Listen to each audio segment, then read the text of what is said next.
राधे राधे दोस्तों, आज हम शिव पुराण का पाठ शुरू करते हैं। शुरू करने से पहले मेरी आप सबसे विनती है कि मेरे चैनल को सब्सक्राइब, लाइक और शेयर करना ना भूलें, ताकि हम आपके लिए अच्छी अच्छी कथाएं और पुराणे ला सकें। ओम नमः शिवाय।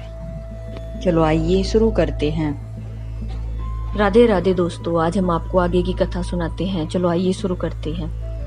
सप्त ऋषियों ने जब पार्वती माता को पूछा और बोला कि पार्वती माता ने ये तपस्या क्यों की है और वो क्या चाहती है। पार्वती माता बोली, मुनीश्वरों, आप लोग प्रसन्नता पूर्वक हृदय से मेरी बात सुने।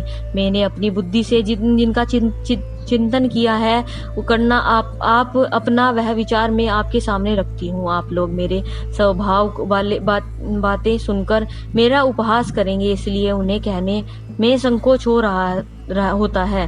तथापि कहती हूँ, क्या करूँ, मेरा यह मन अत्यंत दृढ़ता पूर्वक एक उत्कृष्ट कार्य में अनुष्ठान में लगा है और ऐसा करने के लिए विवश हो गया है। यह पानी के ऊपर बहुत बड़ी और ऊंची दीवार खड़ी करना चाहता है। देव ऋषि उपदेश पाकर मैं भगवान रुद्र मेरे पति हो, इस मनोरथ को मन में लिए अत्यंत कठोर तप कर रही हूँ। मेरा मन रूपी पक्षी बिना पंख के ही हठ पूर्वक आकाश में उड़ रहा है। मेरे स्वामी करुणा निधान भगवान शंकर ही उनके इस आकाश आशा की पूर्ति कर सकते हैं। पार्वती का यह वचन सुनकर वे मुनि हंस पड़े और गिरिजा का सम्मान करते हुए प्रसन्नता पूर्वक छल युक्त मिथ्या वचन बोले। महर्षि ने कहा, गिरिराज नंदी देवेश्वरी नारद व्यर्थ ही अपने को पंडित मानते हैं। उनके मन में क्रूरता भरी रहती है। आप समझदार होकर भी क्या कर उनके चरित्र को नहीं जानती हैं। नारद छल कपटी बातें करते हैं और दूसरे के चित्त को मोह में डालकर डालते हैं। उनकी बातें सुनने से सर्वथा हानि होती है। ब्रह्मपुत्र दक्ष के पुत्रों को नारद ने जो छल पूर्ण उपदेश दिए थे, उसका फल यह हुआ कि वे सब के सब अपने पिता के घर लौटकर न आ सके। यही हाल उन्होंने दक्ष के दूसरे पुत्रों का भी किया है। वे भी उनके चक्कर में आकर भिखारी बन गए हैं। विद्याधर चित्रकेतु को उन्होंने ऐसा उपदेश दिया है कि उसका घर ही उजड़ गया है। प्रहलाद को अपना चेला बनाकर उन्होंने हिरण्याकश्यपुर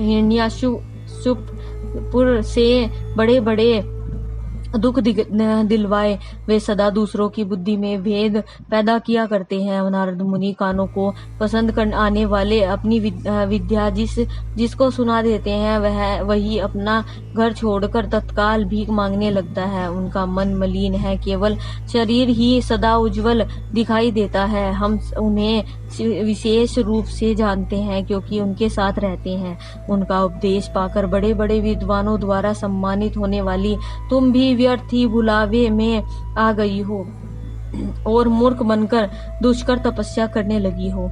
बोले, बाले, तू जिनके लिए यह भारी तपस्या करती हो, वे रुद्र सदा उदासीन, निराकार और काम के शत्रु हैं। इसमें संशय नहीं है। वे अमंगलिक वस्तुओं से युक्त शरीर धारण करते हैं। लज्जा को तिलांजलि के दे चुके हैं।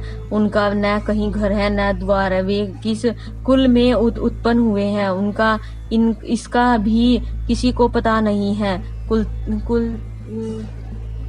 कुत्सित वेश धारण किए भूतों एवं प्रेत आदि के साथ रहते हैं और नंग धड़ंग जो हो शूल धारण किए घूमते हैं। धूर्त नारद ने अपनी माया से तुम्हारे सारे विज्ञान को नष्ट कर दिया है। युक्ति से तुम्हें मोह लिया है और तुमसे तप करवाया।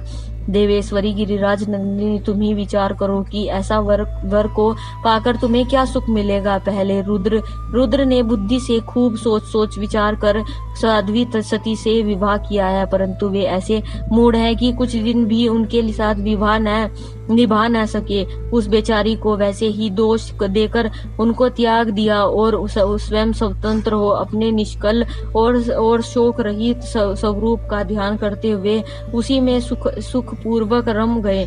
देवी जो सदा अकेले रहने वाले, शांत, संग रहित और अद्वितीय हैं, उनके साथ किसी स्त्री का निर्वाह कैसे होगा। आज भी कुछ नहीं बिगड़ा है। तुम हमारी आज्ञा मानकर घर लौट चलो और इस दुर्बुद्धि को त्याग दो। महाभागे, तुमसे इससे तुम्हारा भला होगा। तुम्हारे योग्य वर है भगवान विष्णु, जो समस्त सद्गुणों से युक्त है। वे वैकुंठ में रहते हैं, लक्ष्मी के स्वामी हैं और नाना प्रकार की क्रीडाएं करने में कुशल हैं। उसके साथ तो हम तुम्हारा विवाह करा देंगे। वह विवाह तुम्हारे लिए समस्त सुखों को देने वाला होगा।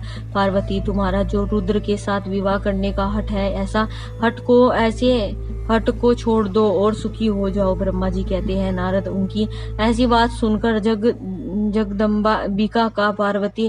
जगदम्बिका पार्वती हंस पड़ी और पुनः उन ज्ञान विश्राद मुनियों से बोली। पार्वती ने कहा, मुनीश्वरों, आपने अपनी समझ से ठीक ही कहा है, परंतु द्विजों, मेरा हट ही छूटने वाला नहीं है। मेरा शरीर पर्वत से उत्पन्न होने के कारण मुझ में स्वाभाविक कठोरता विद्यमान है। अपनी बुद्धि से ऐसा विचार कर आप लोग मुझे तपस्या से रोकने का कष्ट न करें। देव ऋषियों, उपदेश वाक्य मेरे लिए परम हितकारक है, इसलिए मैं उसे कभी नहीं छोड़ूंगी। वेद वेदांत भी यह मानते हैं कि गुरुजनों का वचन हितकारक होता है, गुरुओं का वचन सत्य होता है। ऐसा जिनका दृढ़ विचार है, उन्हें इहलोक और परलोक परम सुख की प्राप्ति होती है और दुख कभी नहीं होता है। गुरुओं का वचन सत्य होता है, यह विचार करके हृदय में नहीं है, इन्हें इहलोक और परलोक में भी दुख की ही प्राप्त होगा, सुख कभी नहीं मिलता है। अतः द्विजों, गुरुओं की वचन सुन कभी भी किसी तरह भी त्याग नहीं करना चाहिए। मेरा घर बसे या उजड़े जाए, मुझे तो यह हठ ही सदा सुख देने वाला है। मुनिवरों, आपने जो बात कही है, मैं उनका आपके कहे हुए तपस्या से भिन्न अर्थात समझती हूँ और उनका यह संक्षेप विवेचन प्रस्तुत करती हूँ। आपने यह ठीक ही कहा है कि भगवान विष्णु सद्गुणों के धाम तथा लीला विहार हैं। साथ ही अपने सदाशिव को निर्गुण कहा है। इसमें जो कारण है वह बताया जाता है। भगवान शिव साक्षात पार ब्रह्म है, अतएव निर्विकार है। वे केवल भक्तों के लिए शरीर धारण करते हैं, फिर भी लौकिक की प्रभुता को दिखाना नहीं चाहते हैं। अतः परम हंसों की जो प्रिय गति है, उसी को वे धारण करते हैं। क्योंकि वे भगवान शंभु परम आनंद निमग्न है, इसलिए अवधूत रूप से रहते हैं। माया लिप्त जीवों को भी भूषण आदि की रुचि देते हैं, ब्रह्मा को नहीं। वे प्रभु गुणातीत, अजन्मा, माया रहित, अलक्ष्य गति और विराट है। आज की कथा में समाप्त करते हैं, आगे की कथा हम आपको कल सुनाएंगे। ओम नमः शिवाय।